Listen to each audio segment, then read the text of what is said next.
A quienes nos siguen a través de la señal de Facebook Live de la Asociación Mexicana de Hidráulica a nivel nacional y de la sección Aguascalientes.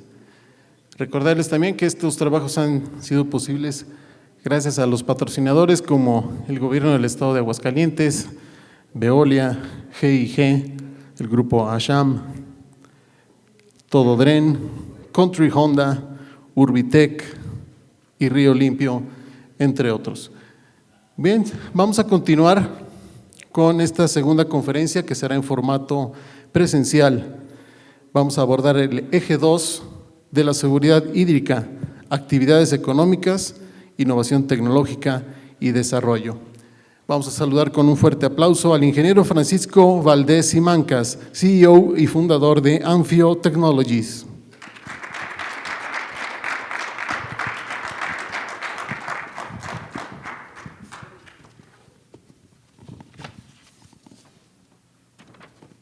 Bienvenido, ingeniero. Vamos a leer un poco de su semblanza, muy interesante, por cierto. Ingeniero Francisco Valdés, especialista e inventor con más de 35 años de trabajo en mecánica de fluidos no compresibles. Por más de 30 años ha contribuido a la recuperación de agua y energía a través del desarrollo de más de 26 patentes, algunas de ellas homologadas en Estados Unidos, Brasil, Colombia y la Unión Europea. Todas ellas enfocadas en mejorar la calidad de vida de las personas y el medio ambiente.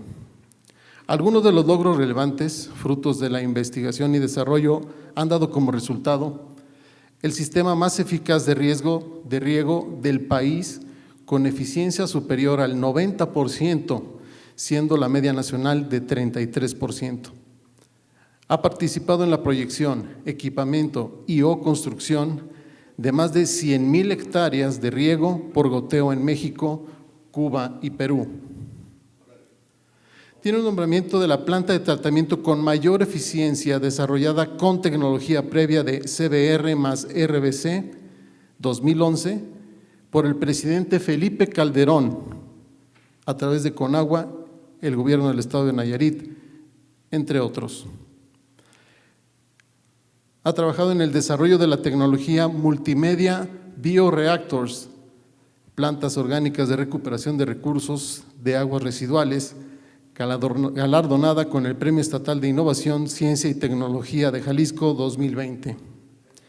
Ha diseñado o construido 81 plantas de tratamiento y recuperación de recursos a partir del agua residual, 7 de ellas autosustentables y carbono positivas. Pues qué mejores credenciales para escuchar a nuestro ponente. Bienvenido, ingeniero, un honor estar aquí a su lado. Muchas gracias, muchas gracias. ¿Qué tal? Buenas tardes a todos, puros amigos, ahora que estoy viendo gente que no había visto en años y me da mucho gusto verlos. Me dicen que hay un grupo importante de gente también por Zoom, en videoconferencia o en meeting remoto. Y pues me da mucho gusto venir a Aguascalientes. Los que son de aquí, es más, casi todos los que están aquí conocen algo de lo que hemos hecho. Tal vez algunas de las novedades últimas son las que van a ser sorpresa, pero el Distrito de Riego es un proyecto que le hemos invertido 15 años de la vida, que al principio nos juzgaban de locos. Aquí está el ingeniero Jorge Delgado, el del jefe del Distrito de Riego desde entonces, Francisco Sáenz, que también aquí ha dejado media vida y ahora es aguascalentense, y varias, Salvador Gaitán, que estaba también desde el principio, muchísima gente que con mucho cariño estuvo desde aquellos ayeres y ahorita el distrito es una realidad y es un ejemplo que pese a las cuestiones de repente que tenemos muchos los mexicanos de politizar y de, pues sí, ya es reconocido como el insignia punta de lanza a nivel nacional. Entonces yo quiero hablar de tres cosas, hablando de tecnología en el tema del agua.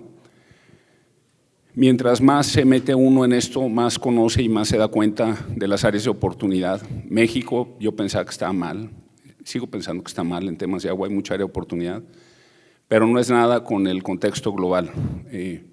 La mayoría de las hambrunas son ocasionadas por falta de agua. El agua la necesitamos para beber y necesitamos muy poca agua para beber. Bebemos litros de agua al día, pero necesitamos mucha agua para producir los alimentos que nos comemos. Y también es por el lado de suministro y por el lado de problemas de salud derivados de pobre saneamiento. Al año mueren 1.222.000 personas, de acuerdo a los últimos números de las Naciones Unidas, derivados de pobre saneamiento. La mayoría de ellos son niños menores de 5 años de edad. Entonces, aquí hay trabajo por hacer, hay trabajo por hacer. Entonces, nosotros partimos nuestro scope tecnológico en 3 áreas. Uno es uso eficiente, el agua que tenemos, usarla de forma eficiente. La segunda es recuperación de recursos a partir de las aguas residuales. Y el tercero es reuso estratégico. ¿Cómo reusamos el agua de la mejor manera? Vamos a empezar con uso eficiente.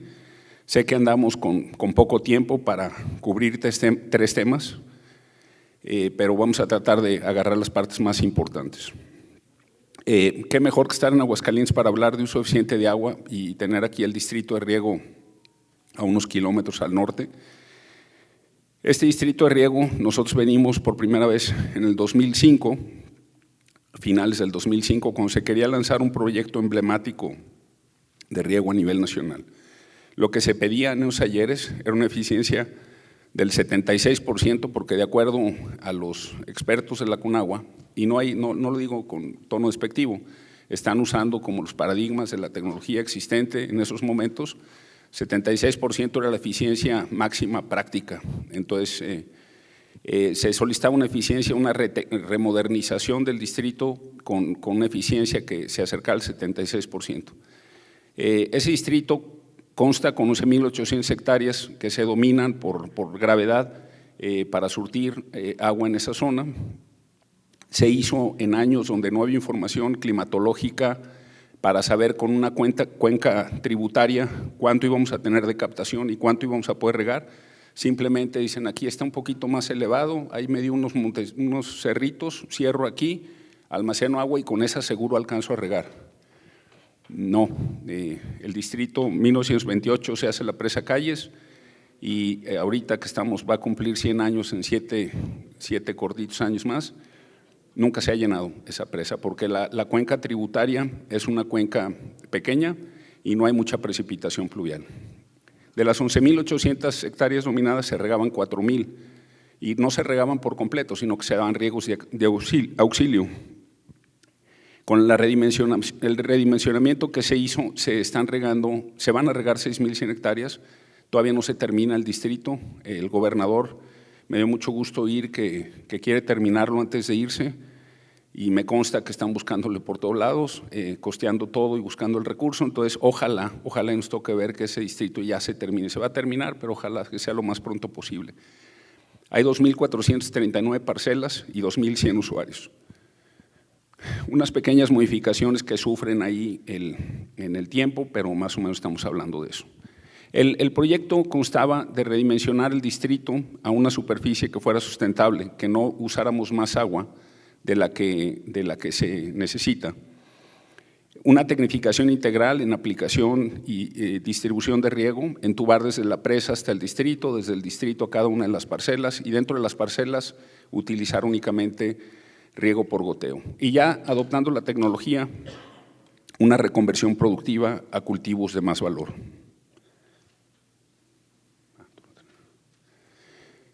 El proyecto toma el agua de la presa Calles, la que hablamos que es la única que no ha vertido en toda su historia desde que se construyó en México, y por 9 kilómetros se va hasta llegar al distrito de riego, 9 kilómetros de tubería, no es una distancia lineal. Tenemos varios retos interesantes aquí, somos la Asociación Mexicana Hidráulica, yo también soy miembro, y los primeros 3 kilómetros nos vamos por abajo del cauce natural de la descarga de la presa Calles, de la cañada, porque está tan angosta que no había forma de meter tubo en otra forma más que aéreo o enterrado abajo del cauce.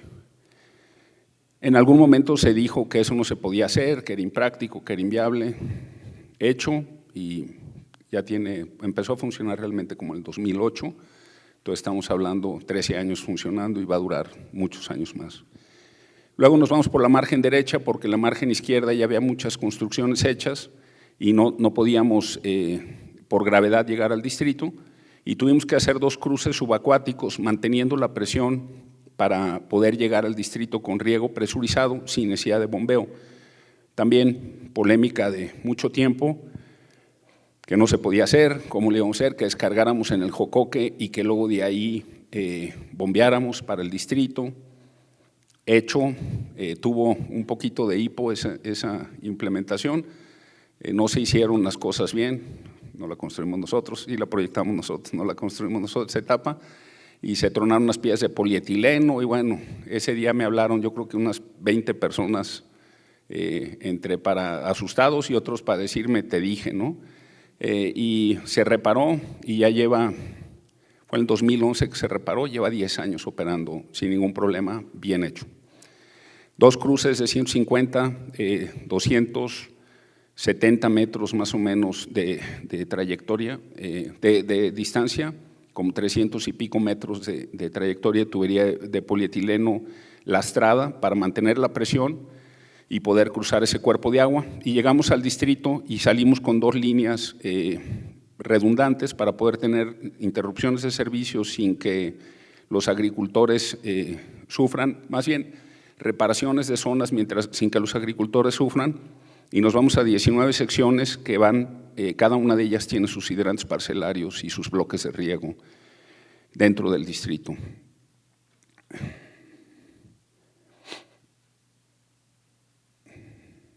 El distrito, además de aumentar la superficie que se venía regando, que eran 4,000 hectáreas, que es un 52%, se hizo una reconversión productiva. El 80 y tantos % del distrito era entre maíz de grano y forraje, y había otros cultivos básicos y prácticamente no había muchos cultivos de valor agregado. Y ahorita lo que nos está tocando ver es que cada vez más hay hortalizas y cultivos de mayor valor. Este slide dice que se puede ir a 2,100 millones de pesos. Hay otros que dicen que se va a 3,000, se puede ir a más. El tema es qué cultivos se terminan estableciendo ahí. No me voy a meter a detalle esto, pero voy a hablar de lo que se sembraba antes y lo que producían y lo que producen ahora. Antes sembraban maíz y la producción media estaba bajito de las 6 toneladas por hectárea. Vamos a suponer 6 para simplificar, y 5,000 pesos la tonelada de maíz.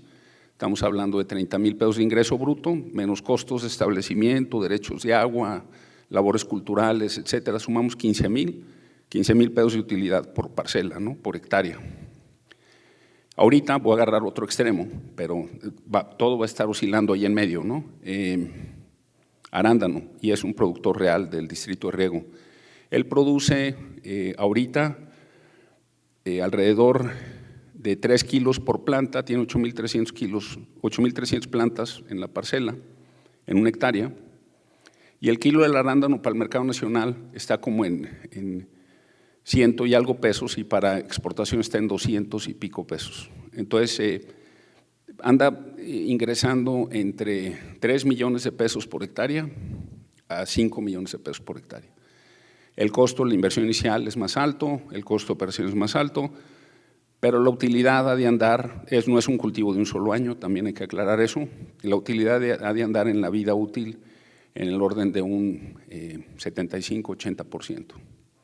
Entonces, una parcela que producía 15,000 pesos por hectárea, ahorita la podemos llevar a que produzca de utilidad, puede producir 2 millones de pesos, 2,5 millones de pesos por hectárea. El proyecto está costando ya ahorita con todo alrededor de 190,000 pesos por hectárea. Ha habido inflación y todo eso.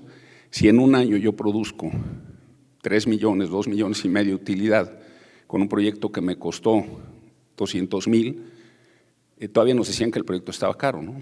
Que era caro. Y ahorramos un mundo de agua que también se los vamos a enseñar. Muy bien. ¿En qué consiste el proyecto? Desde el punto de vista hidráulico, tomamos el agua de la presa Calles por gravedad, y ese fue el reto. Aquí la parte hidráulica fue el coco de este proyecto.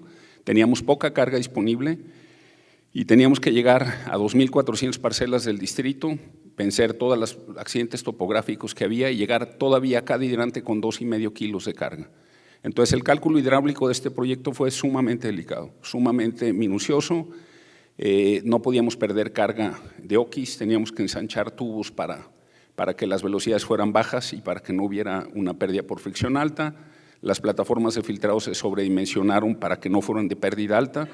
Y la verdad es que ahorita vamos a llegar a esa parte, pero el proyecto nunca ha usado nada de bombeo. Utilizándolo bien, no necesitamos nada de bombeo y garantizamos los 2,5 kilos dentro del distrito.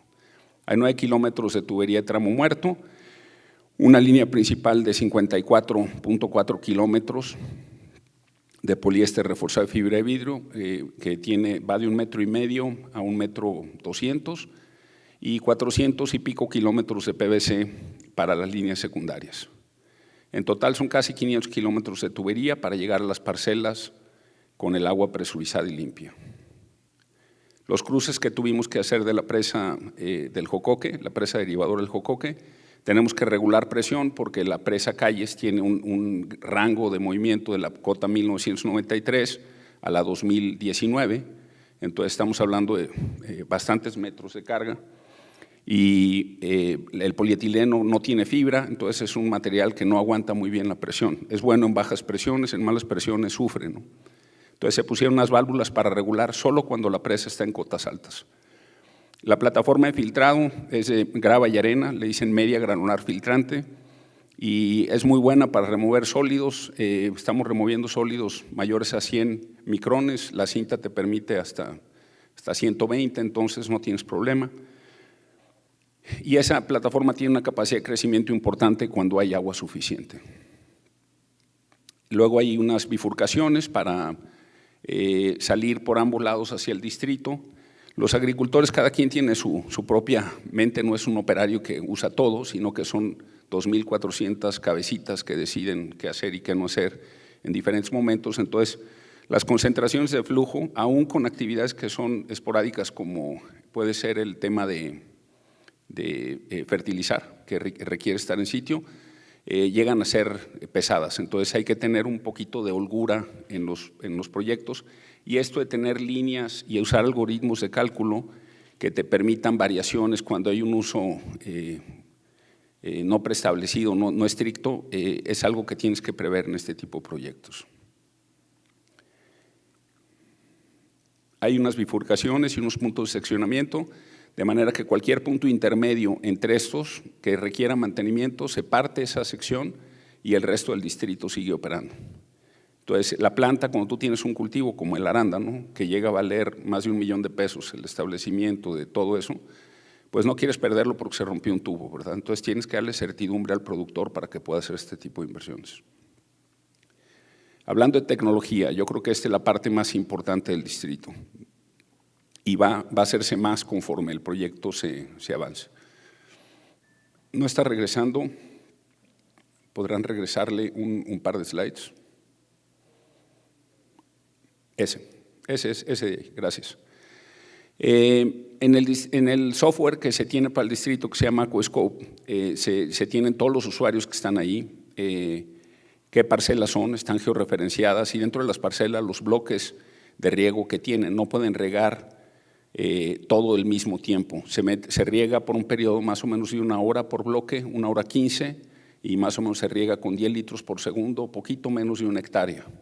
Entonces se calcula lo que la planta va a estar consumiendo y en base a eso se programa una dotación de agua. También del software, estableciendo todos los parámetros de comunicación y todo que en algún momento se tuvieron y que luego se han dejado por los cambios de administraciones, etcétera. Podemos monitorear flujos, presiones, velocidades dentro de la tubería, condiciones anormales, condiciones favorables, etcétera. Y la parte más interesante es la parte de administración de riego, la cantidad de agua que le vamos a dosificar a la planta. Yo puedo tener un sistema muy eficiente que me entuba el agua desde la presa Calle hasta el distrito, luego hasta la parcela y dentro de la parcela riego por goteo, pero si le aplico el doble de agua de la que la planta requiere, de todos modos desperdicié la mitad. Mi eficiencia podría haber sido el 90%, quitando únicamente evapotranspiración, uniformidad de riego en la cinta, y bajo mi eficiencia a 40% por un mal manejo, ¿no? Entonces, nosotros, ¿qué es lo que hacemos? Tenemos 3 algoritmos, uno que está viendo años anteriores, y temperaturas, radiación solar histórica, precipitación pluvial histórica. El algoritmo se llama Blainer-Creedle, y con ese podemos estimar qué agua va a necesitar, qué tipo de cultivo, en qué fecha. Estamos viendo históricos. Luego tenemos un segundo algoritmo, que es lo que se llama riego en tiempo real. Monitoreamos temperatura, presión, velocidad del viento, radiación solar y humedad relativa. Y con eso podemos calcular cuánto evapora el suelo y cuánto transpira la planta. Se conoce como evapotranspiración.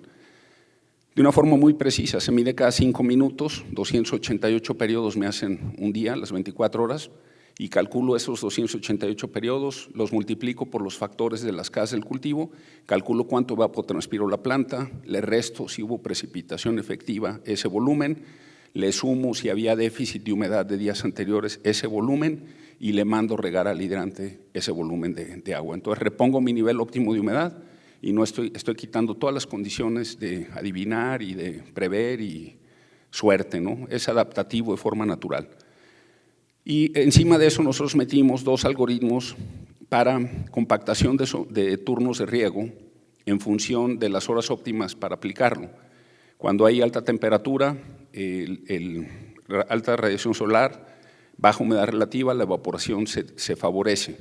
Y cuando es baja temperatura, baja cero radiación solar y alta humedad relativa, la evaporación es menor. Entonces te conviene regar en esas horas de la noche, cuando ya sabes cuánto tienes que aplicar de riego.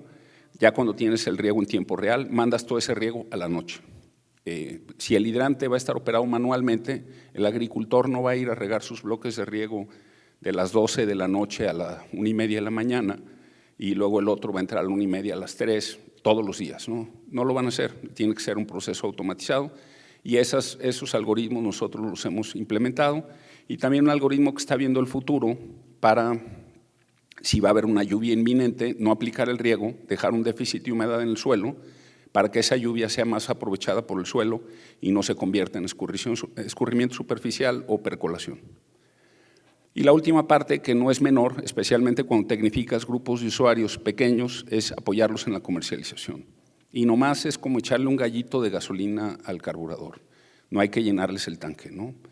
Es acercarles gente que les pueda comprar en esquemas de agricultores por contrato, que les pueda dar los paquetes tecnológicos, que les asegure la comercialización.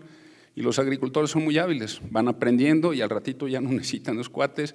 Bueno, siguen trabajando con ellos, si las condiciones así lo permiten y si son favorables.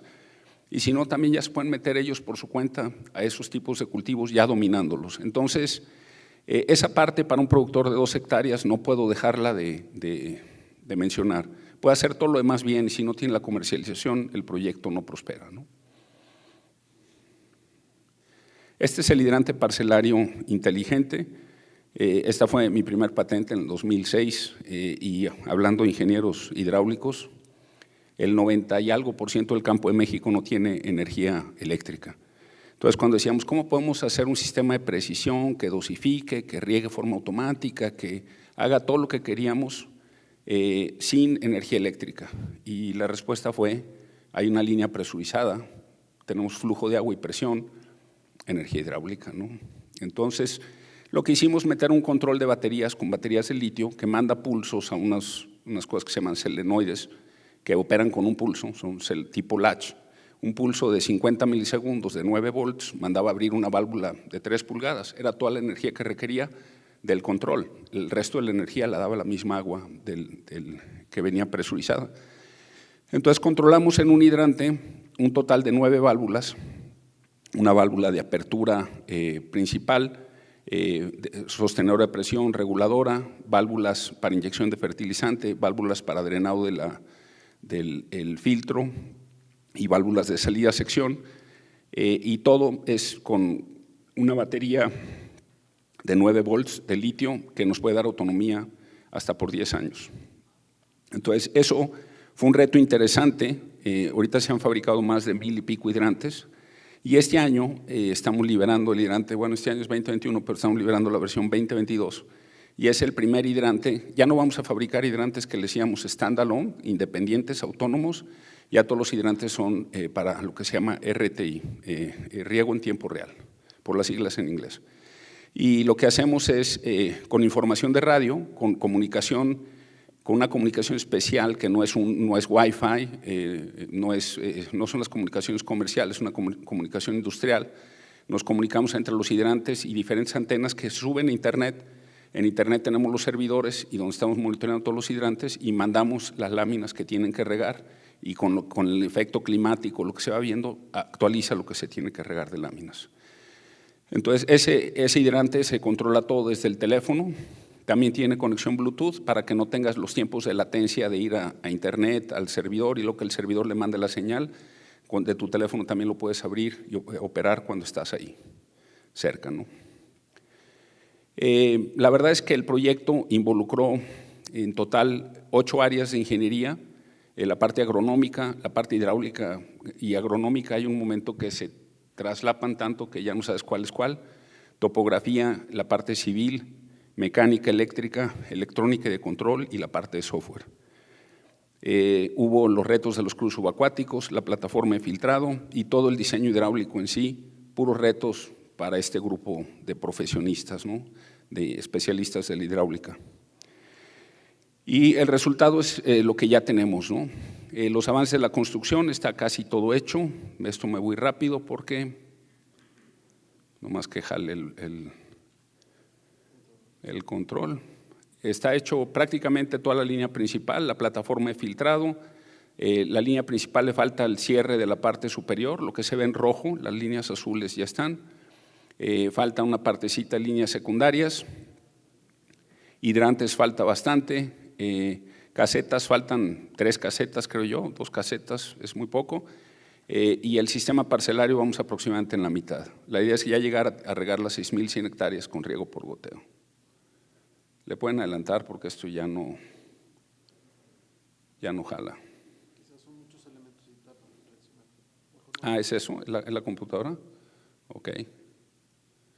Muy bien, los puntos azules que se ven son hidrantes que ya están establecidos, los puntos rojos son los que faltan y pues ya el distrito ya está en su recta final. Y una parte interesante es como en las líneas principales, al principio teníamos que conducir todo el agua, eso era muy caro, las primeras bifurcaciones eran caras porque teníamos todo el agua del distrito, pero conforme nos alejamos ya nomás quedaban esas zonas dominadas que les teníamos que abastecer.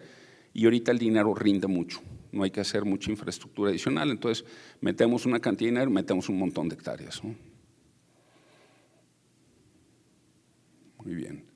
Yo creo que en cuanto al distrito, es lo que me gustaría cubrir, porque si no, no vamos a poder ver la otra parte, que es muy importante. Estamos hablando de tecnología y de proponer soluciones. Entonces, una de las tecnologías que quiero decir cabalmente que ya existe es la tecnología para poder llevar la eficiencia del uso del agua en la agricultura en México y en el mundo al 90%. Ese beneficio, el menor de sus beneficios, y ojo lo que voy a decir, el menor de sus beneficios es el volumen de agua ahorrado.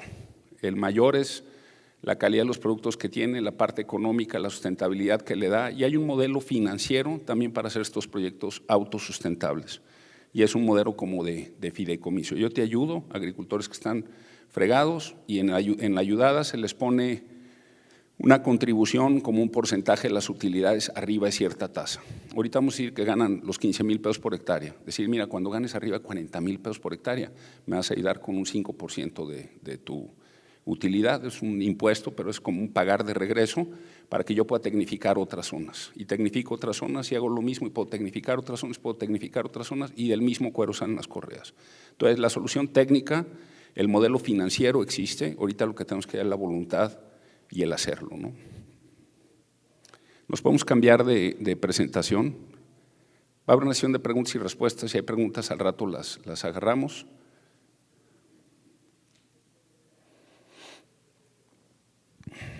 Bueno, mientras se abre la presentación, les voy a dar el antecedente de cómo llegamos nosotros a esto. En el 2007 empezamos a ver que la Conagua gastaba más o menos el 75% de su agua en agua potable, saneamiento y operación de los sistemas Cutzamala y todos los sistemas grandes, y más o menos el 25% del presupuesto iba a cuestiones agrícolas. Y el uso del agua está al revés. El 76% del agua se usaba en la agricultura y el público urbano 14 y 10 industria, ¿no? Entonces, decías, ¿por qué invierten tanto acá y por qué no invierten acá? La eficiencia global en la agricultura era mucho menor que la eficiencia global en las ciudades y en las redes operadoras, que anda alrededor del 50, 60, 70, depende de qué estado, municipio, ciudad agarremos. Y en la agricultura la media es 30 y algo, ¿no? 30. Hay gente que dice que es un poquito menos, hay gente que dice que es 33. Entonces, oye, si aquí uso el 76% del agua y tengo el 33% de eficiencia, pues hay un rango de eficientar grandísimo. Sin embargo, la inversión se va toda para el otro lado. ¿Por qué? Lo acaban de decir en la plática pasada. El uso humano tiene prelación, tiene precedencia antes del uso agrícola. Y es correcto, ¿no? No vas a dejar a una gente que se muera de sed por regar una planta, ¿no? Pero el área de oportunidad que veíamos, decíamos, ¿por qué no pensamos en sistemas que resuelvan el tema de saneamiento de agua potable y que a la vez ayuden a la agricultura? Y fue cuando nos metimos desde entonces a lo que nosotros le decíamos recuperación de agua, no tratamiento de agua. Es tratar el agua a un nivel, no que no contamine, es un nivel que yo la pueda reutilizar y donde la puedo usar, el mejor uso y el que no me acabo, la agricultura. Y la agricultura muchas veces tiene concesionada agua de pozo y tiene aguas superficiales, como en este caso el distrito, la presa Calles. Entonces ahí se cerraba el círculo virtuoso, ¿no? Y nos metimos a plantas y nos metimos a buscar formas y decíamos cuál es el método más eficiente y todo. Y gracias a Dios, como no estábamos en plantas, no entras con lo que se llama ceguera de taller. Cuando tú llevas toda una vida haciendo algo, ya no te cuestionas muchas cosas, las quieres hacer como todo el mundo las ha hecho, como tú las has hecho por muchos años. Y aquí no, aquí nosotros entramos a ver, vamos averiguando todo lo que hay, ¿no? En investigación y desarrollo, yo siempre digo, la investigación es el 80%, el desarrollo es el 20%.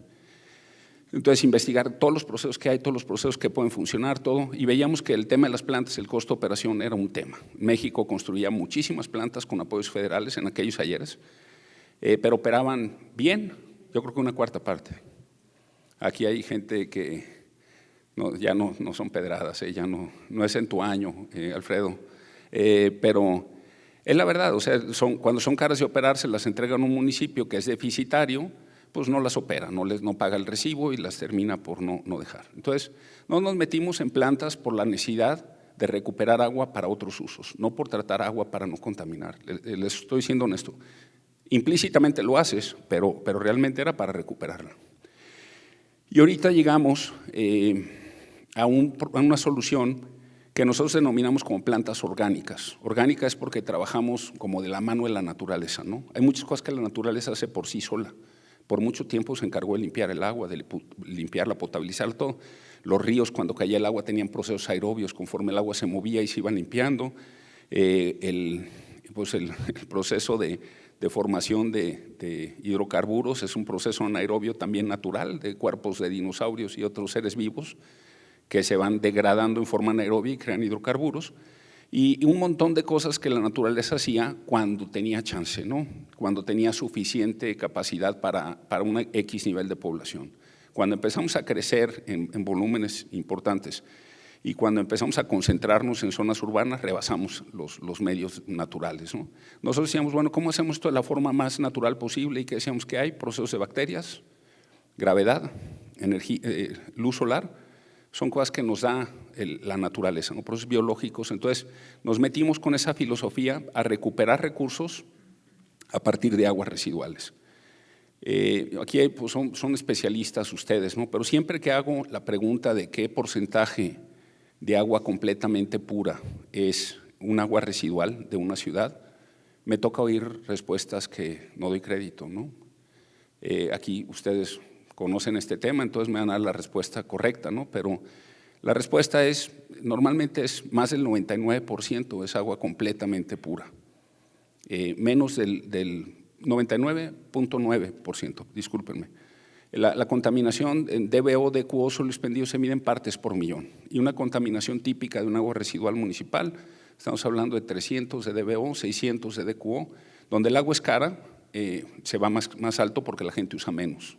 Entonces ves 500 de DBO, demanda bioquímica de oxígeno, 1000 de DQO, pero 1000 partes por millón o miligramos por litro es el punto 0,1%, ya cuando lo llevo a porcentual. El resto es agua. Y es agua, también no se asusten, es agua que ha pasado por dinosaurios, ha pasado por ríos, ha pasado por el mar, ha pasado por muchísima gente. Es la misma agua. Esa no se regenera, no se transforma, nomás se convierte, se mezcla, se limpia, se ensucia, es la misma. Entonces, que no nos haga ruido limpiar agua residual. Lo hemos venido haciendo, por eso tenemos agua para tomar ahorita, ¿no? Y agua salada y todo lo demás. Entonces, nosotros plantas de recuperación de recursos a partir del agua residual. 99.9% decimos que es agua pura, y hay otra parte ahí importante, que son residuos orgánicos. Orgánicos son cadenas de carbono. Las proteínas, los carbohidratos, las grasas son cadenas de carbono. De eso estamos hechos todos, ¿no? Las plantas, cuando les echamos agua, dicen que producen oxígeno. Yo digo que no, las plantas se roban el carbono del CO2. No producen oxígeno porque es lo que no necesitan, ¿no? Ahí te va tu oxígeno, échame el carbono. Y el carbono lo sintetizan con agua, con H2O y crean cadenas de carbohidratos, ¿no? Entonces nosotros ese 99.9, eso es en agua residual municipal, y ese 99.9 y ese 0.1%, ese es el de carga orgánica, es el que aprovechamos. Entonces, aquí voy a hablar de dos cosas, dos formas de digerir la carga orgánica. Primero, la convencional, que eso lo conocen todos. Ustedes oyen de las plantas, dicen procesos de aeración, procesos aerobios. Si yo tengo que remover 100 kilogramos de EQO y los quiero hacer con medios de aeración, mi carbono, que está en forma de carbohidratos, proteínas, grasas, le meto oxígeno, ¿y qué es lo que voy a producir? Pues voy a producir CO2. Y es un proceso exotérmico, produzco un poquito de calor. La energía que le meto se transmite un poquito de aumento de temperatura. Más o menos la mitad del carbono lo voy a convertir a CO2. Y la otra mitad se me viene en forma de lodos, que luego hay que hacerles un proceso de digestión. El efluente se va a llevar del 5% al 10%. Un efluente bastante limpio. El proceso es muy bueno, funciona y se ha hecho por muchos años. En 1913 se inventó el proceso de lodos activados a aeración extendida y produce un efluente de buena calidad. ¿Qué es lo malo? Que pues en altas cargas, en procesos industriales no funciona muy bien y también tiene cierta sensibilidad a inhibidores tóxicos. Pero lo más malo o lo feo es que consume mucha energía. Yo digo que las plantas de tratamiento, haciendo un símil con la iluminación, con la luz, son los focos incandescentes del agua, ¿no? Funcionan, por mucho tiempo era lo único que había. Criticar eso sería pues como escupir para arriba, de ahí luego fuimos haciendo las otras mejoras, pero es un proceso que sí consume mucha energía y tiene otros problemas. Los lodos, el costo de digerir los lodos es casi tan alto, si se va a hacer bien, como es el de tratar el agua. Por el otro lado, los procesos anaerobios, que como dato cultural, más de la mitad de la carga orgánica que se degrada en la naturaleza se degrada por procesos anaerobios. Si yo tengo más de 100 kilogramos de DQO, y en ausencia de oxígeno, ese carbono lo hago que se asocie con otras partes, carbonos, hidrógenos, oxígenos, se va a convertir en biogás. El biogás típicamente es 65% metano, el hidrocarburo más pequeño, CH4, un 35% CO2 y algunos otros gases. Entre ellos el sulfídrico, lo menciono porque hay que darle una atención especial. Y los lodos llevan ya muy poquito carbono. Los lodos de un proceso anaerobio no hay que hacerles nada más y ya puedes disponer de ellos. Si los quieres reutilizar hay que desinfectarlos, pero si los quieres meter como relleno sanitario salen con niveles de coliformes tan bajos que ya no necesitas hacerles más.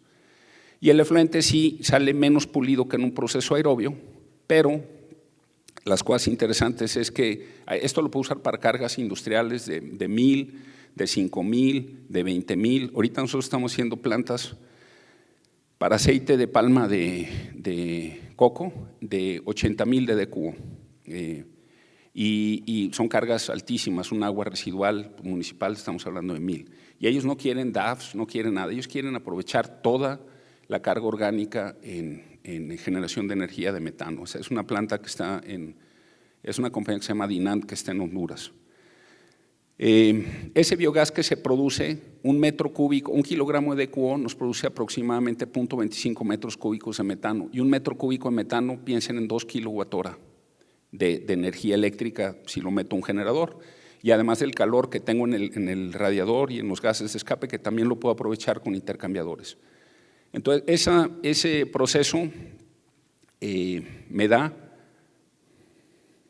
sí hay que hablarle bonito aquí al apuntador, me quita la carga orgánica y me da energía. ¿Qué es lo malo de este proceso?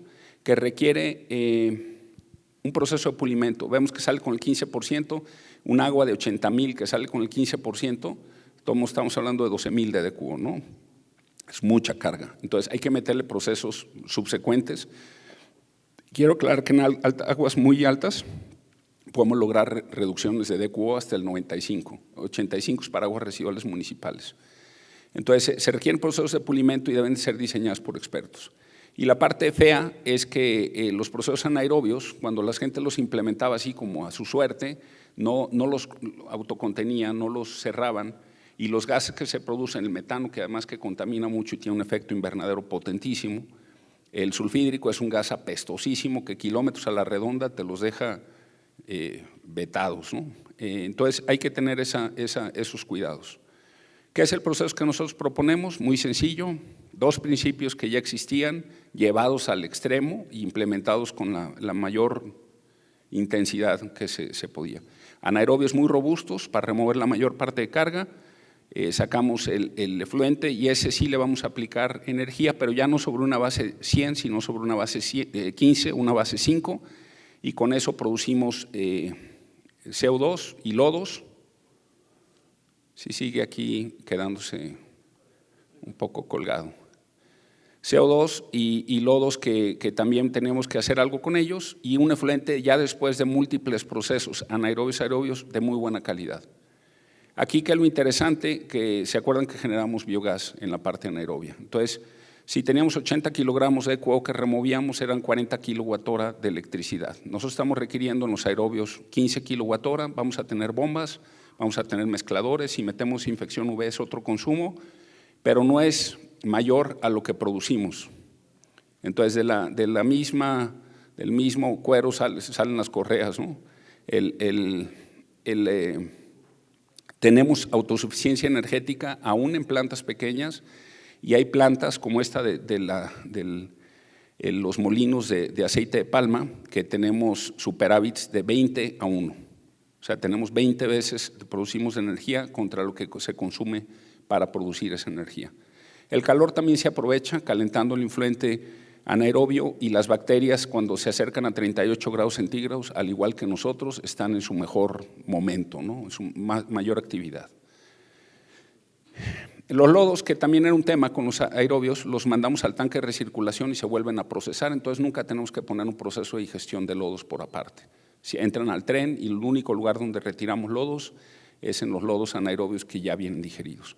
De ahí viene nuestro nombre, anfibio, de vida en ambos ambientes, sin oxígeno en anaerobios y con oxígeno en aerobios. Y el proceso es tan eficiente que genera energía suficiente para la parte aerobia y la que consume, y superávits, dependiendo de la característica del agua. En el peor de los casos, aguas residuales mansitas, que hay remoción de nutrientes, ahí llegamos a tener, es cuando casi salimos tablas de panzazo, ¿no? Pero ahorita todas las plantas que hemos hecho con esta tecnología traen superávit energético, y unos son superávits monstruosos. Ok. Este yo creo que es el último slide que vemos de esta presentación para brincar a lo que es ya cómo se integran estas dos cosas. El tratamiento convencional, y ahorita estamos hablando de esto, y por favor no quiero que se piense que esto es malo, nomás se pone como referencia tal vez para algo mejor, pero el agua residual se le hace un proceso de tratamiento y obtenemos agua que no contamina. Y eso lo disponemos en el río, lago, mar, lo que sea, o algún reuso, ¿verdad?, que nos permita. Si hiciéramos esto bien, 1.222.000 muertes de acuerdo al Water Facts de las Naciones Unidas se evitarían por año, ¿no? Entonces, esto no quiere decir que no sea una meta aspiracional interesante. Sin embargo, hay una parte mayor, que es la filosofía de recuperación de recursos. El agua residual lo metemos en un sistema central de tratamiento, separamos los elementos en agua que no contamina, en biogás, que es en procesos anaerobios producimos cantidades muy importantes de biogás, la mayoría de la carga orgánica se convierte en biogás y en lodos. Y es agua que no contamina. Si le metemos sistemas terciarios, podemos recuperarla para usos tan exigentes, tan laxos como una agricultura restringida de cultivos no comestibles. Ahí no tenemos que hacer nada, de ahí sale directo, pero ya hortalizas con cultivos de alto valor agregado, que el agua toca el fruto, necesitamos meterle tratamientos terciarios, desinfección avanzada, como si fuera agua potable, y entonces lo podemos usar, o lo podemos llevar incluso a agua potable, reuso directo potable humano, ¿sale? No nos asustemos que, ay, ¿cómo voy a tomar esa agua? Ya la tomamos, de facto, ya la hacemos, lo hemos hecho por años. Chapala le llega, es un mugrero lo que llega del Lerma Santiago y de ahí tratan, potabilizan y es agua a veces ni tratada, ya quisiéramos que fuera tratada, ¿no? Y los sistemas de recuperación para el biogás hay que quitar espumas, hay que quitar sulfídrico y se puede quemar en un generador, se puede quemar en un boiler, en una caldera, o si se le limpia también humedad, CO2, se puede hacer gas natural comprimido renovable. Y los lodos, con un proceso de desinfección muy simple, se pueden conseguir sustratos ricos en nutrientes para la agricultura o para jardinería. Los tres elementos se aprovechan. Entonces tomamos agua residual y residuos orgánicos y tenemos agua de magnífica calidad, energía limpia y renovable y sustratos ricos en nutrientes. Todo eso es para comercializarlo y reutilizarlo. Y lo buscamos hacer utilizando la menor energía posible, generando prácticamente cero residuos en casos de procesos industriales y pocos residuos en agua municipal, los plásticos, todos que separarlos, si hay que disponer de ellos de la forma convencional. Y también se pueden obtener ingresos por bonos de carbono. Ahorita está pagando alrededor de $26 la tonelada de CO2 capturada y lo único que hay que hacer es documentar el proceso, hay entes que hacen eso, y te cobran el 20% de lo que tú cobras. Entonces, ahorita si nos salimos de ahí, bueno, les puedo enseñar cómo se ven esas plantas, nada más, pero no me quiero meter de más.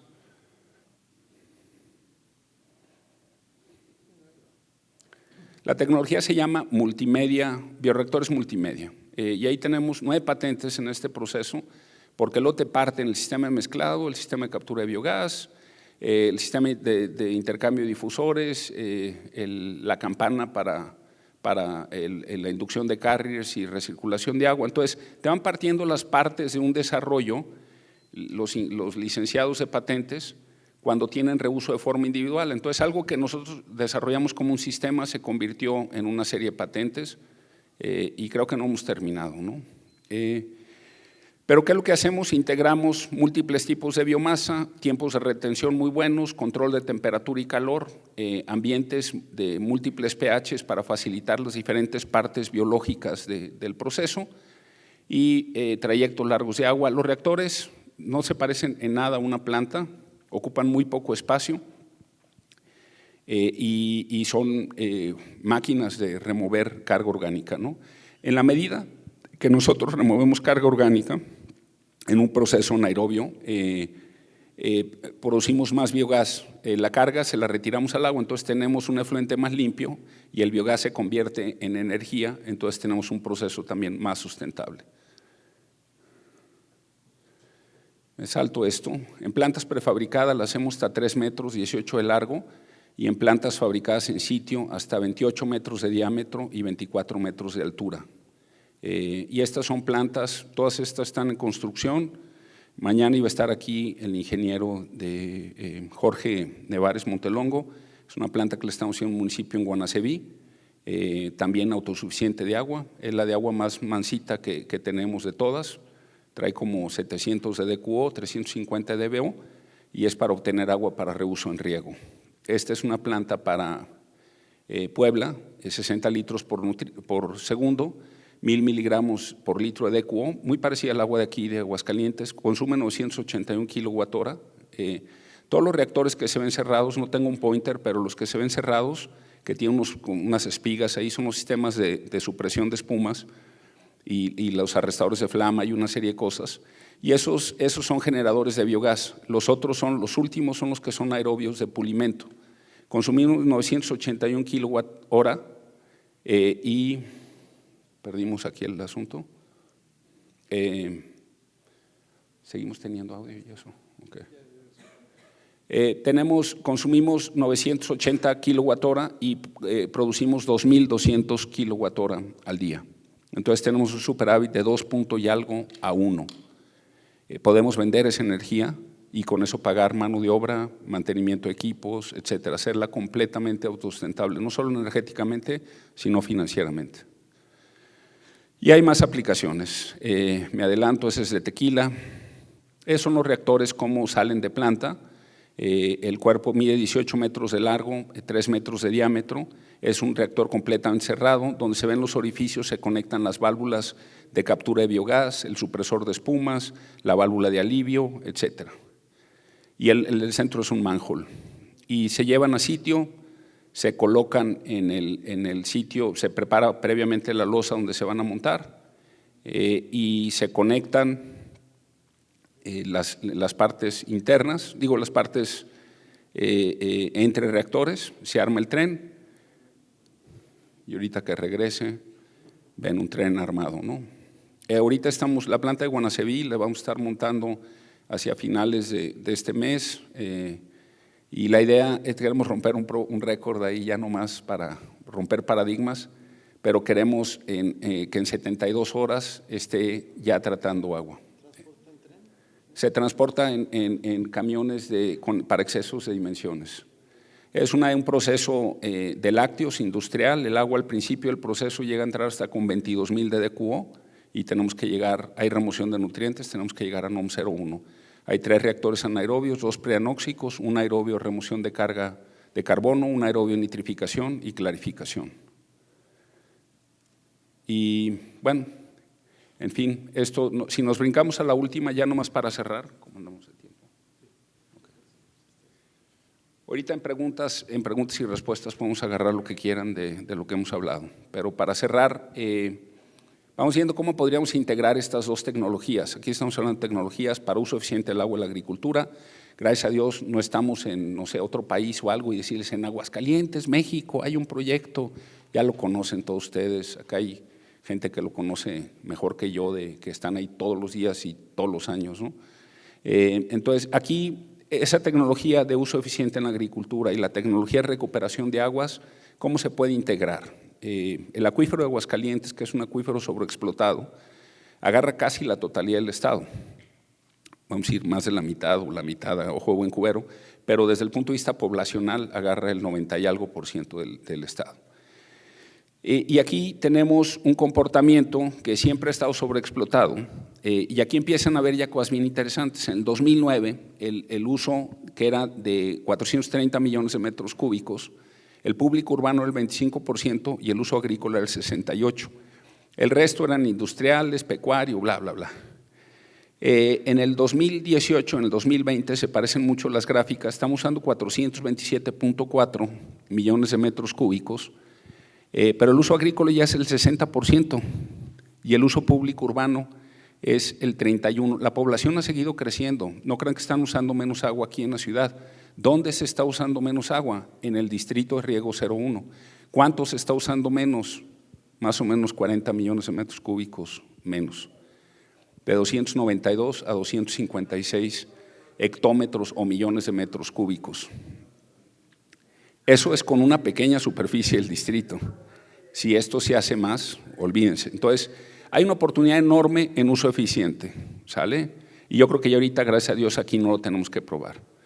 Aguascalientes también tiene forma natural su tinaco oversize, ¿no? Imagínense que un tinaco que uno tiene en su casa le da lo de un día, 1,000 litros o lo que fuera, que es 220 litros por persona por día, 4 personas, tienes un día de agua, ¿no? Aguascalientes tiene, si le diéramos agua a toda la ciudad y a todo, tiene un tinaco para 3 años en la presa Plutarco Elías Calles. Le podemos meter 340 millones de metros cúbicos. Y está a 30 kilómetros de la ciudad, entonces está bastante bien, con la elevación adecuada también para que nos caiga por gravedad el agua, ¿no? Entonces, ¿qué podemos hacer en la ciudad para aprovechar eso? Pues hay muchas plantas en la ciudad que ahorita producen agua de regular a buena, no quiero echar pedradas, pero pues son aproximadamente 3,000 litros por segundo entre todas. La ciudad usa 110 millones de metros cúbicos.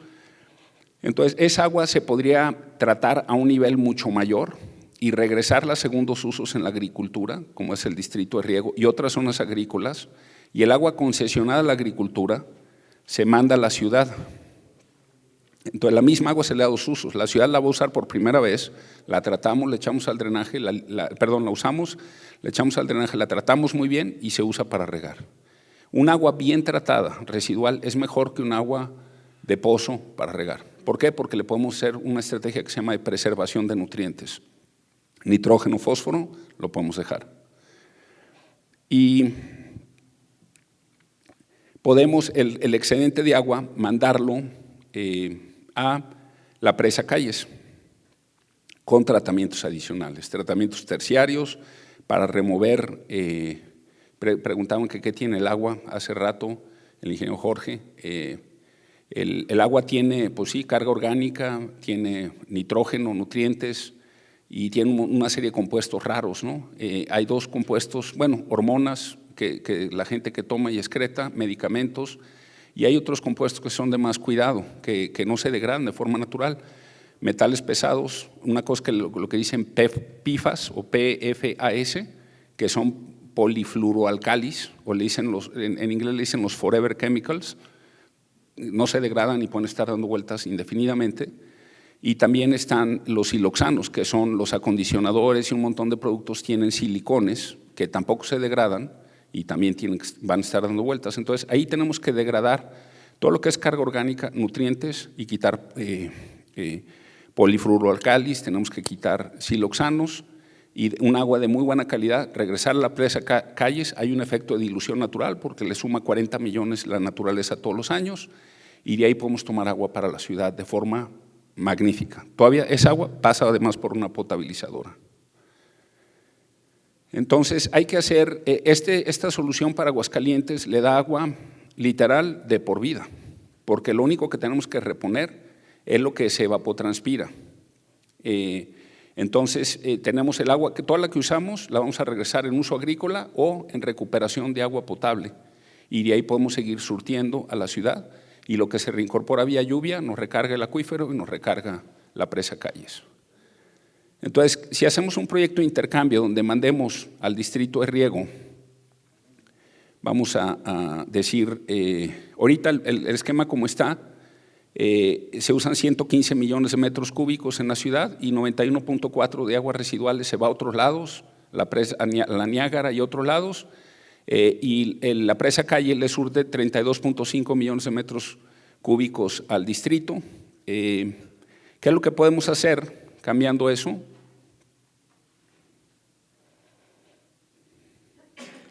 Podemos regresar 91 millones de agua tratada, 32.5 se van al distrito de agua tratada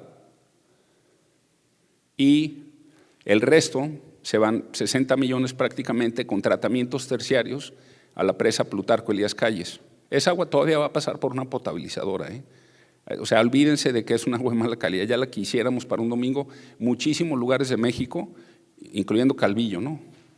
Perdón por la referencia a Calvillo, pero es un tema de nutrientes terrible que todo el mundo lo conoce y que algo se debería hacer al respecto, ¿no? Entonces, el volumen que tenemos en la presa Calles nos permite cumplir con las normas internacionales que hay de dilución y de limpieza. Estamos hablando de que te piden 180 días de almacenamiento, cuando tú tienes un reuso indirecto potable humano en un cuerpo de agua, te piden 600 metros lineales donde está tu toma de agua, a donde descargas tu recuperación de agua, tu agua recuperada, tu agua tratada con terciarios, todo eso lo cumple la presa Calles, pero en exceso. Y esos 91.4 millones de agua que se recuperan de la dotación que hay del volumen sustentable más lo que se regresa, se va al distrito. Se va a la ciudad. Entonces ya la ciudad nada más va a tener una extracción de pozo de 23 millones de metros cúbicos. Le estamos ahorrando 91.4 millones de metros cúbicos al acuífero. Entonces, si vemos cómo se podría comportar, también aquí en el distrito estamos recuperando agua de pozo de gente que tenía concesiones de pozo, estamos recuperándola, entregándole agua tratada de la presa Calles, que es otro beneficio, ¿no? tratada de la ciudad o de la superficial de la presa Calles. Entonces ese déficit que andaba en los 120 y tantos millones lo podemos bajar a que sea 9 millones con ese solo proyecto, es un solo proyecto. Ahora, si empezamos a agarrar zonas tecnificadas agrícolas, pues podemos bajar todavía más, y si mejoramos algo de eficiencia en otros lados, bajar más y más y más, y podemos darle sustentabilidad al distrito de por vida, ¿no? Entonces, en resumen, al Estado, sí, discúlpenme, se me lengua la traba seguido.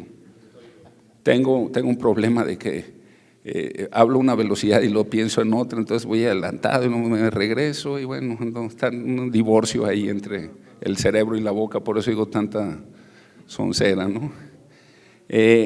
¿Cómo podemos llegar al superávit? Uso eficiente, principalmente en la agricultura, es donde está la mayor área de oportunidad. Control de sobreexplotación de concesiones, hay casi 100 millones de metros cúbicos de control de sobreexplotación, eso se tiene que evitar, se tiene que parar, ¿no? Y la otra es proyectos de reforestación. El agua cuando va pasando por arriba en una nube, yo voy viendo para abajo, y si siento caliente ahí digo, aquí no me voy a sentar porque está caliente, me voy a quemar, pues con lo que me siente, ¿no? Entonces me sigo, ¿no? Y me sigo, ¿y dónde está brillito que se condensa? Pues donde hay zonas verdes que el sol lo absorbe en los árboles, es menos temperatura y hay de forma natural mucho más precipitación. Entonces la reforestación te ayuda a mejorar precipitación. Entonces, volviendo, y hay más cosas que se pueden hacer. Ahorita agarré en un Pareto las más importantes, ¿no? Claves para sustentabilidad universal, no es de Aguascalientes, es de todo el mundo, todo México, todo el mundo. Uso eficiente, recuperación de aguas de forma responsable. Si es para la agricultura, no es que le doy una pasadita y lo mando con coliformes y todo, y al rato tengo enfermedades gastrointestinales a 2 manos. Si es para la agricultura, lo hago muy bien, una desinfección minuciosa para que este cultivo se pueda mandar a donde sea, cumpla con normas internacionales y no enferme absolutamente a nadie. Y si es para uso potable, pues lo mismo, ¿no? Y el reuso, pensar en el reuso más conveniente, más estratégico. Si yo tengo que tratar un agua residual municipal para llevarla a la agricultura, literal lo puedo tratar gratis, con las tecnologías que hablamos ahorita, de recuperación de recursos, aprovechando el biogás, todo lo demás. Si lo quiero llevar a reuso directo o indirecto humano, tengo que meter más procesos, posiblemente media granular filtrante, sistemas de absorción, tal vez sistemas de intercambio iónico para quitar minerales, tal vez membranas, micro, nano, ultrafiltración, ósmosis inversa. Yo ósmosis inversa no la uso porque es carísima. Con nanofiltración bien hecha puedes remover todo, incluyendo PFAS y todo lo demás. Entonces, pero me cuesta mucho más. Entonces, si yo puedo usar 1 metro cúbico en la agricultura, ¿para qué lo llevo a reuso directo humano y uso agua de la presa para riego? No sé si estoy siendo claro. Úsala donde más fácil la puedas llevar y menos te cueste y lo puedas hacer, ¿no? Entonces, a fin de cuentas, eso es lo que les tenía que comentar y pues bueno, ahora sí estoy para lo que se tenga que aclarar. Pues de entrada darle un gran aplauso a esta cátedra.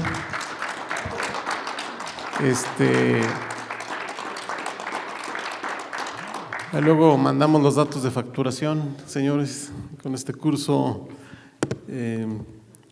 rapidísimo de todo este tratamiento que requieren las aguas en Aguascalientes. Tenemos oportunidad para una sola intervención porque se nos ha colgado mucho el tiempo desde la primera ponencia, no es de ahorita. Una sola participación, por favor, sería a través de las personas que están aquí presentes en el Salón 5. Voy para allá, Frank, del Foro 13 del Complejo Ferrocarrilero Tres Centurias. Recordar que estamos en Facebook, saludando a quienes se han conectado a los trabajos, especialmente al ingeniero Arturo Estrada Ramírez, que está fuera del estado, pero nos está siguiendo. Él forma parte de la Asociación Mexicana de Hidráulicas. Van a ser 2 muy breves. A mi tocayo, por favor, con mucho gusto. Si me permites, Frank, le cedemos el micrófono aquí al ingeniero.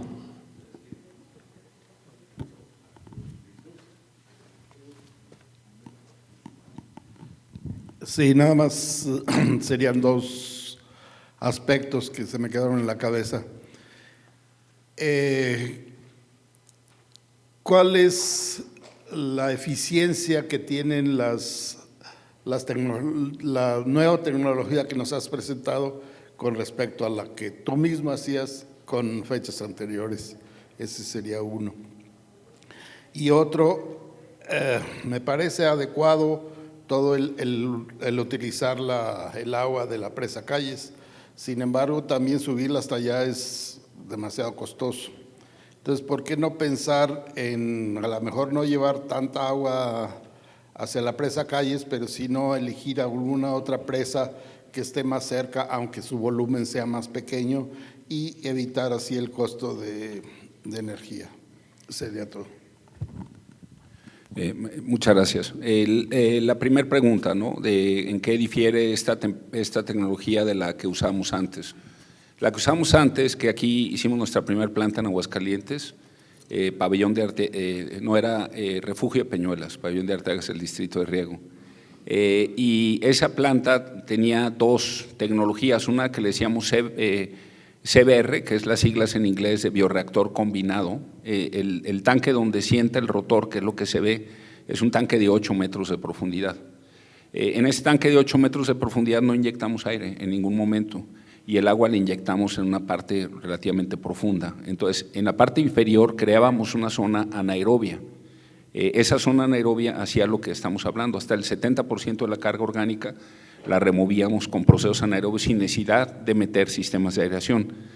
Sí, producíamos biogases, pero en la parte superior metíamos un sistema de recirculación de agua con disponibilidad de oxígeno de un proceso aerobio que se conoce como RBC, rotores biológicos de contacto, donde la biomasa se adhiere a una película de polietileno y está sumergida parcialmente, 40%, entra en contacto con el agua, agarra la carga orgánica y luego la sacas a respirar. Y el 40% del tiempo, 24 segundos del minuto, está sumergida agarrando comida y 36 segundos está respirando. Esos rotores son muy pesados, son muy grandes, tienen muchos metros cuadrados de polietileno, pero como están montados sobre valeros, el consumo energético para mantenerlos girando es muy, muy bajo, mucho menor a comprimir aire en un tanque, bajarlo hasta el fondo, romper la burbuja en un difusor y que ese aire, solo cuando sube, que tiene intercambios de oxígeno a veces menores al 20%, en el trayecto que sale el difusor a que llega a la superficie, le está transfiriendo oxígeno a la bacteria. Entonces es muy ineficiente, inherentemente es muy ineficiente el proceso de aeración extendida, de inyección de aire. Entonces, y la película fija en rotores es mucho más eficiente energéticamente. Entonces, nosotros nos sentíamos felices con eso porque la eficiencia energética era muy alta. Nos dieron un premio en el 2011, nos reconoció la Conagua como el proceso más eficiente en plantas de tratamiento, fue el presidente Calderón y fue el UEGE, entonces el ingeniero Roberto Contreras, que estaba de gerente nacional de saneamiento, al principio llegó escéptico y después ya éramos cuates, ¿no? Y no es una tecnología mala, pero el biogás que producíamos en la parte del bioreactor combinado, nos sentíamos contentos con oxidarlo, con la parte de oxígeno disuelto. Decíamos, misión cumplida, ya no sale como metano, no daña la capa de ozono, no me produce olores, el sulfídrico también lo precipitabas como azufre elemental. Entonces, estábamos bien contentos porque limpiábamos el agua, pero estamos perdiendo de vista la parte de recuperación de recursos. Si ya generé metano, ¿por qué no lo capturo? ¿Por qué no lo aprovecho? Y vamos siendo más intensivo el anaerobio todavía para generar más metano, para remover más de la carga, no el 70, el 80, el 85, el 90, y eso lo capturo como biogás y ya mi proceso aerobio, nomás cuido que sea eficiente, pero tengo todo este montón de energía que generé, consumo esto acá y me queda energía. Entonces, el otro proceso no es malo. Con los activados le pone una friega fenomenal energéticamente hablando y es bastante bueno el proceso, cuidándolo, ¿no? Pero no tiene nada que hacer con MMBRs. Tuvimos un santo intermedio que se llamaba CBBRs, que era Combined Bafflet Bioreactors, una patente del 2017, y rápidamente eran unos reactores por etapas separados, pero rápidamente salió el MMBR y también opacó el CBBR en rendimiento, y no son malos, son dos tecnologías que tengo ahí, que tengo las patentes, que de hecho me dicen que las debería vender a otras gentes para que las explote, son mucho mejores que las plantas de lodos activados. Entonces, hay que construirlas bien, hay que operarlas bien, yo sí lo tengo que decir también, ¿no? Si tú paras un rotor de esos, se pone una carga excéntrica en el rotor impresionante porque se engrosa la biomasa que queda sumergida y la parte de arriba se seca y se cae, entonces traes un peso excéntrico terrible. Entonces, si tú paras un rotor por horas o días, vamos a decir 2 o 3 días, se te desbalancea terrible. Entonces tienes que hacer un proceso de balanceo, quitando la biomasa sumergida para que vuelva a operar. Y eso la gente no lo hace. Y luego me dice, oye, me está dando lata el rotor, está haciendo un ruido el motorreductor y todo, pues sí, eso. Pero el proceso es muy bueno. Su defecto mayor, su pecado, es que no recuperaba recursos, nomás limpiaba el agua, era el scope, la tradición de la visión anterior, ¿no? La otra era perdón.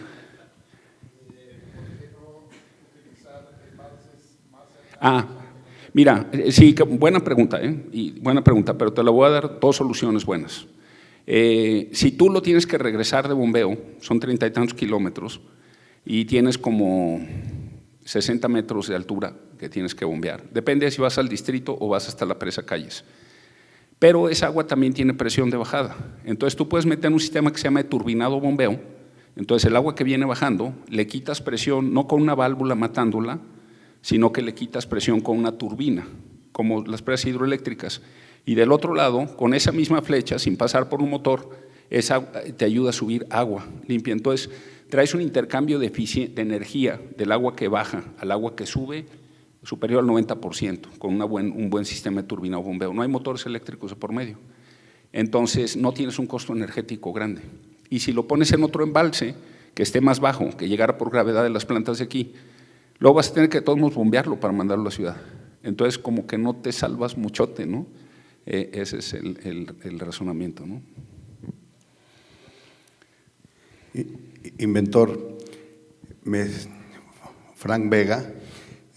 Soy portavoz de una felicitación de otro científico aguascalentense que lo está siguiendo por Zoom, el doctor Arturo Solís Herrera, creador de la fotosíntesis humana, que me pide que quiere una reunión con usted. Con mucho gusto. Porque él ha hecho un descubrimiento, un análisis en qué partes del mundo hay menos COVID, como Taiwán, que estamos hablando de 2,000 casos, 2,000 muertos, la provincia de Nueva Escocia, en Canadá, algún condado de California o Paraguay o algún País Bajo, y él sacó una relación que el agua municipal de los países de África también, que hay casos, el oxígeno disuelto estamos en un 6%, y el agua de México, Estados Unidos y la demás estamos en un 2%. Y con su explicación, dice, quiero hablar porque a lo mejor podría salir de aquí, de esta plática, una solución a la pandemia del COVID-19 con su tecnología y los conocimientos del doctor Arturo Solís Herrera, que lo está viendo ahorita en Zoom. Me pidió que le mandara a felicitar y que quiere conocerle. Muy bien, gracias.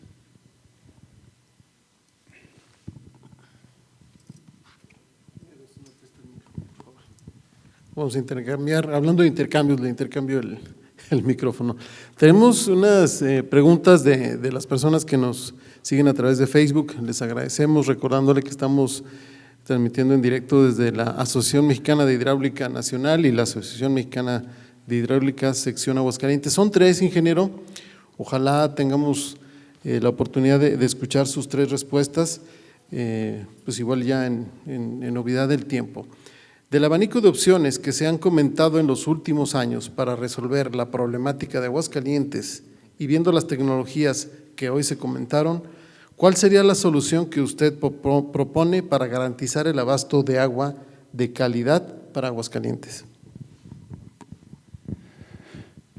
De los anteriores soluciones para surtir agua, aquí se han manejado muchas. Jalar agua de Zacatecas, de una cuenca con disponibilidad entrecomillada.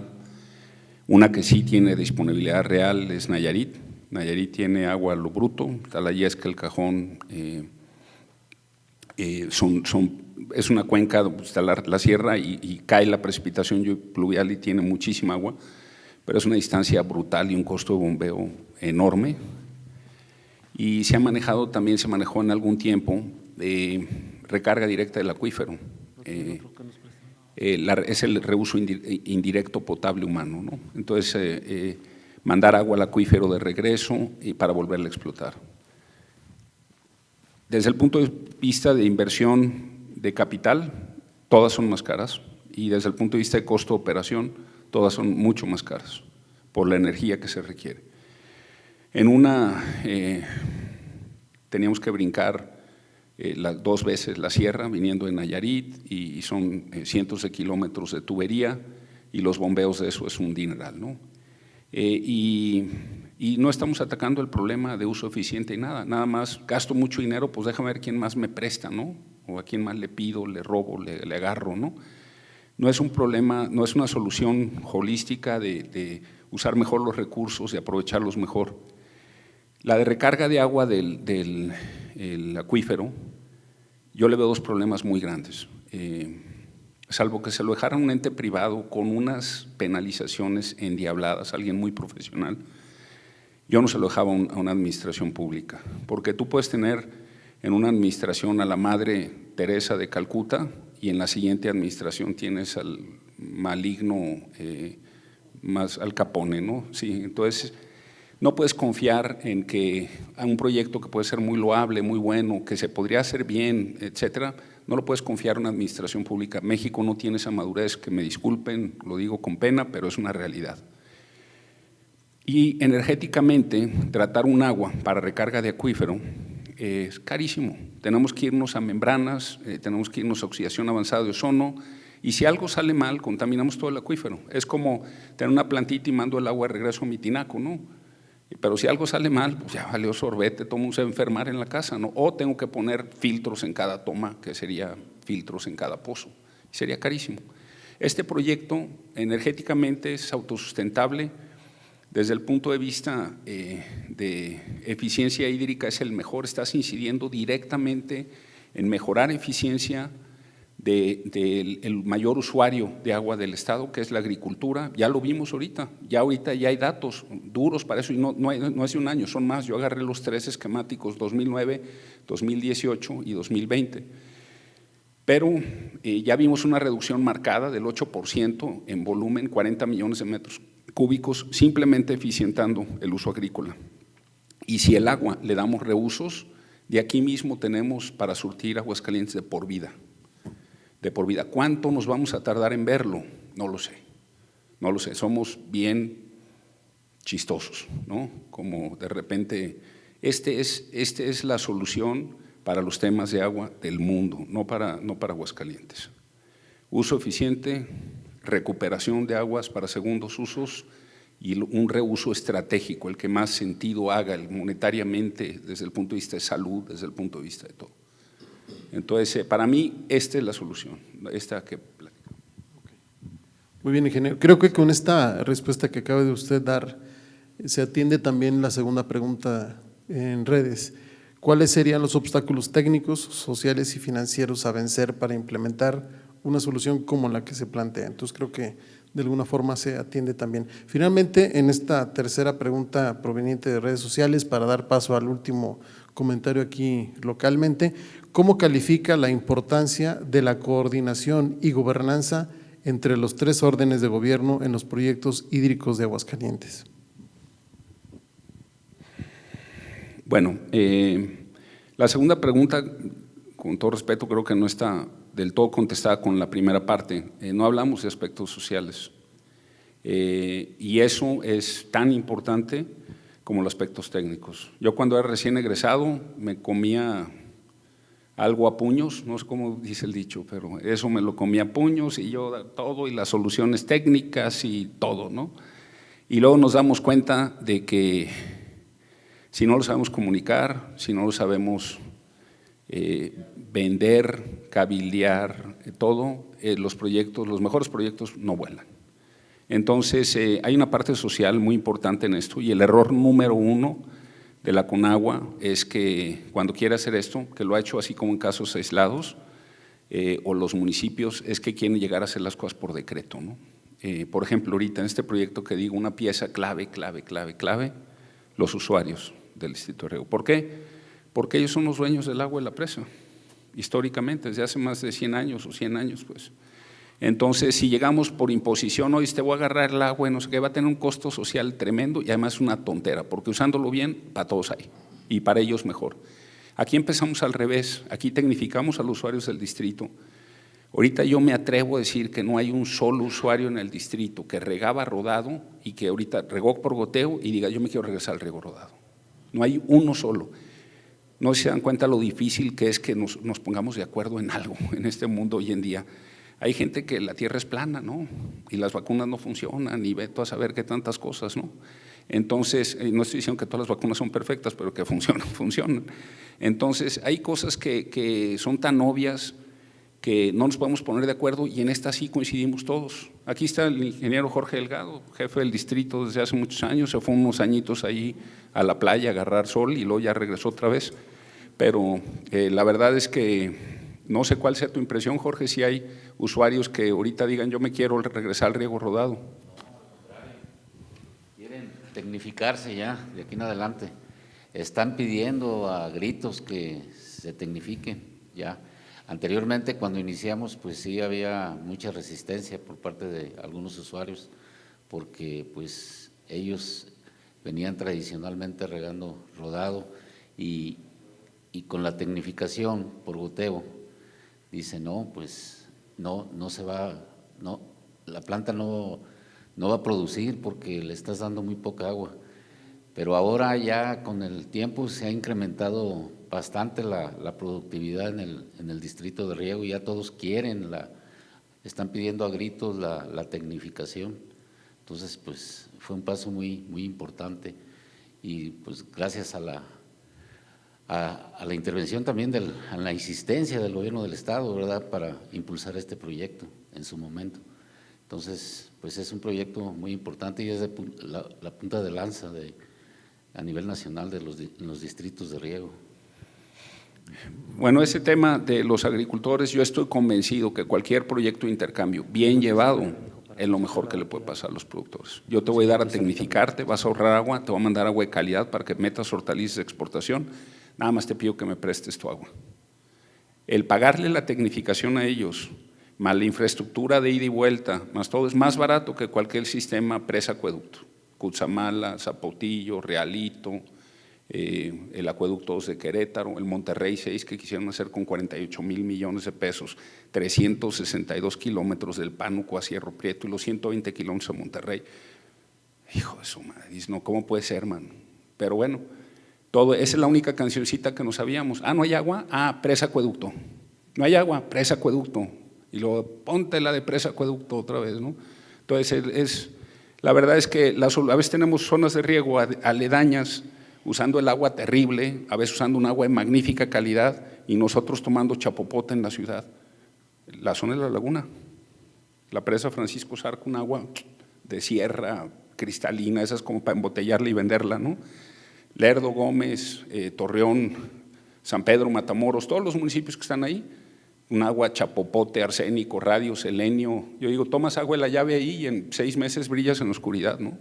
Entonces, la verdad es que, y estamos viendo opciones. El Monterrey, la zona de la laguna, estaba considerando en algún tiempo conectarse al acueducto del Monterrey 6, o sea, pedir una extensión todavía en Monterrey a Coahuila, como si 360 más 120, 480 kilómetros no fueran suficientes. Ah, échame unos 300 kilómetros más, ¿no? Hijo de su madre, o sea, teniendo la solución ahí, el agua de la presa, de la zona de riego, hay 64,000 hectáreas que se riegan todos los años, muchísimo más agua que usa todos los municipios, y pasa por la ciudad, por el centro, limpiecita, cristalina y todo, y dice, no estás para las plantas, tú síguete tomando tu chapopote, ¿no?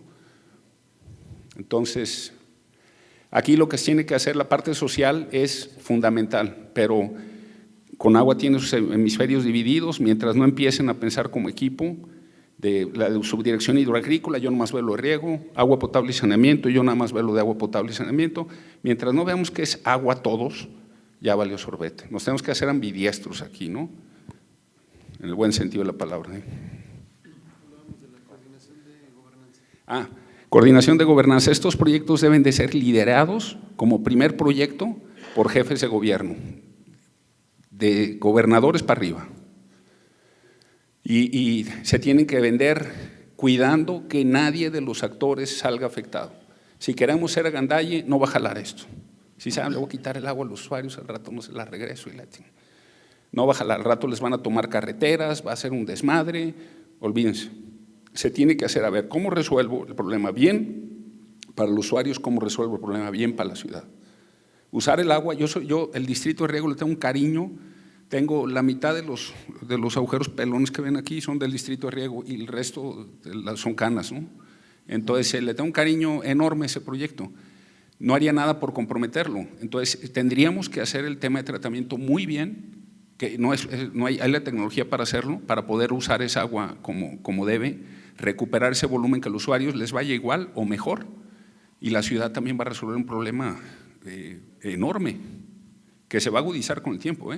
Ahorita gastamos 430 millones de metros cúbicos y 130 de ahí son de deuda, ¿no? Se hagan de cuenta que todos los años estamos gastando 430 pesos y ahora el banco le debo 130 más, y 130 más, y 130 más, o más, ¿no? Conforme pasa el tiempo, al rato nos alcanza la realidad, ¿no? Ya el agua esa va a ser un mugrero que no se puede tomar y ahí sí vamos a estar desesperados. Hay que traer el agua de Nayarit, potabilizar agua de mar. Ay, perdón por mi francés. Es una pregunta aquí. Buenas tardes. Con respecto al proyecto de llevar agua de la presa Calles aquí a la ciudad, ¿no han analizado la posibilidad de que sería más económico llevarlo primero a los municipios del norte de Aguascalientes? O sea, si el punto es darle un respiro al acuífero, se puede llegar de esa manera, ¿no? Sí, bueno, hay dos cosas que no mencioné porque no te puedes meter a todo el detalle, ¿no? Pero si tú tratas agua de buena calidad aquí en la ciudad, lo primero que vas a buscar hacer es sustituir todos los usos de agua potable que puedas reemplazar con agua tratada, con agua bien tratada. Entonces, si aquí hay procesos de agua industriales, todo que usaban 1 millón de metros cúbicos acá, medio millón de metros cúbicos acá, en plantas grandes, etcétera, y les puedo surtir agua tratada, como dicen, ¿para qué tanto brinco estando tan parejo, no? ¿Para qué la mando a la presa? ¿Para qué llega acá y luego llega por la red de agua potable este cuate? No, de aquí en cortito te mando una línea, le dicen líneas moradas, pero con agua de muy buena calidad. Ese es el nombre del juego en el reuso, en el tratamiento, recuperación, reuso. Y le das agua tratada y ya quitas esa demanda de agua potable en automático. Si tú quieres mandar agua a los municipios, entrarías en algo que se llama reuso potable directo. ¿Qué quiere decir? Que estás tratando el agua y la vas a mandar a una potabilizadora y ya va para los usuarios. Si algo pasa en el proceso, si algo se descompone, alguien deja de hacer su trabajo, la potabilizadora no va a tener la capacidad de limpiarte el agua como Dios manda. Entonces vas a empezar a sufrir en tu suministro de agua a la ciudad, a la población. Entonces por eso se usa mucho el reuso indirecto, donde tienes 180 días de almacenamiento mínimo en un cuerpo de agua. Entonces tú mandas agua tratada a ese cuerpo de agua. Si un día te salió algo mal, no pinta en el contexto global, va a subir tu concentración de DBO, DQO un 0.1%, no 1%, un 0.1 miligramos por litro, medio miligramo por litro, nada, son partes por millón, 1 miligramo por litro. ¿Por qué? Porque se diluye con un montón de otra agua. Pero cuando haces uso directo, tienes un quebranto y no hay amortiguador, ¿no? Habiendo dicho eso, eso es para gente mayor de edad, para gente súper responsable y que hace las cosas muy bien y todo. Ese es el futuro. Te voy a platicar, en Texas hay un lago que se llama el lago Conroe y hay una cuenca que se llama San Jacinto, le dicen la San Jacinto River Authority, ¿no? Y ellos usaban desde hace varios años reuso indirecto potable humano. Entonces trataban el agua en las ciudades y mandaban esa agua al lago Conroe. Y del lago Conroe tenían las potabilizadoras para surtir agua a las ciudades. Y se empezaron a dar cuenta que año con año con año, el agua que salía de las plantas de tratamiento de recuperación de aguas residuales era de mejor calidad que el agua del lago Conroe. Entonces, oye, yo mando el agua al lago y se degrada, porque allá hay botes, hay peces, hay algas, hay una serie de cosas. Entonces, ¿saben qué? Tenemos que irnos a reuso directo. Pero tenían años trabajando con reuso indirecto, años. Y ya cuando se dan cuenta es que la meto al lago y ya cuando la saco del lago viene más sucia, porque son procesos otra vez bien hechos, ¿no? Entonces, eso a futuro es lo que va a suceder, lo que tú acabas de decir. Pero ya que demostremos que somos mayores de edad y que somos responsables y que sabemos hacer las cosas, eso va a suceder en el futuro. Ahorita ten un amortiguador ahí en la presa para que si tienes un quebranto de unas horas, de un día, de X, no te haga ruido en el contexto global, ¿no? ¿Sale? Muy bien, pues de esta manera, ingeniero, muchísimas gracias. El ingeniero Francisco X. Valdés Simancas, CEO y fundador de Amphibio Technologies. Si me permite, para una reflexión final de esta conferencia presencial del eje 2 de la seguridad hídrica, actividades económicas, innovación tecnológica y desarrollo, pues comentar que estamos hablando aquí con lo que usted nos ha mostrado de obras que perduran, de obras que hay que darles uso, pero sobre todo y especialmente que cambien realidades. Yo creo que es lo que estamos viendo con lo que usted nos ha expuesto, lo felicitamos ampliamente y una clave muy importante de esto es mantenerlas y mantenerlas con recursos, con participación, con el esquema social que bien subrayó usted hace un momento, pues superar aquellos grandes proyectos de acueductos europeos, cómo se adaptaron en la época colombina en México, y pues hoy ver que también la tecnología y la ingeniería mexicana, como la que usted nos demuestra, nos da mucho orgullo, ¿no? Esto es la diferencia entre exterminar ideas, tecnologías o proyectos del pasado, sino más bien adaptarlos y modernizarlos, que eso es realmente lo que se requiere. Le regalamos un nuevo aplauso al ingeniero. Pido ahora a nuestro presidente, nos ponemos de pie,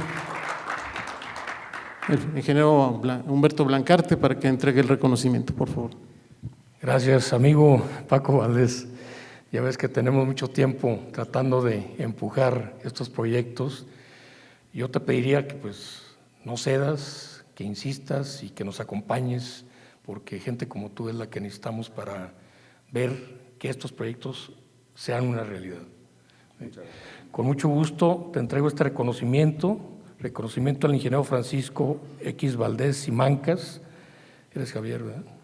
Javier, por su brillante participación como conferencista en el marco del Precongreso Latinoamericano de Hidráulica hacia la gobernanza y seguridad hídrica del Estado de Aguascalientes.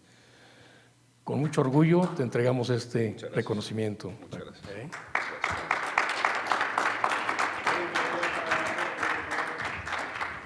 Tienes que levantar la cámara.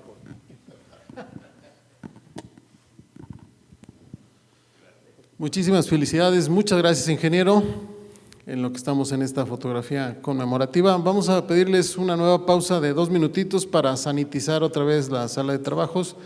Les invitamos al servicio cafetería. Gracias, volvemos enseguida.